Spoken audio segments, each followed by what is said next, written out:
Martin, čo nám predstavíš dnes pre časopis Auto a žena? Čo si pripravil? Aký typ motorky? Ahoj, takže ja som si pripravil dneska Moto Guzzi Stelvio.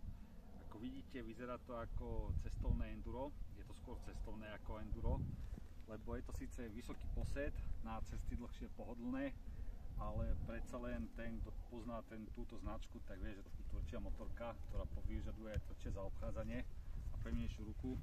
Má to síce terénejšie obutie, ale to prúženie je skôr na cesty ako mimo ciest. Displej, ako vidíte, je digitálny, má to elektrický nastavovací štít.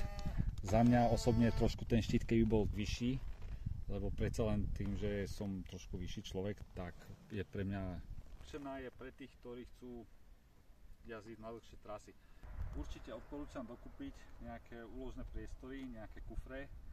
Také mínus je, že motor je stavaný jak je do väčka, že zohrieva to nohy. Je tam cítiť to teplo z motora na nohách. Objem je to 1064 cm3 a 85 kW to má. Objem je 1084 cm3, 85 kW a v takomto prevedení stojí tá motorka 20 000. Cena výkon je celkom slušný, určená je dlhšie trasy. Čo sa mi páčilo na tom prednom svetloledkovom je, že keď máte zapnuté len denné svietenie, tak je tam vidno ten znak Moto Guzzi.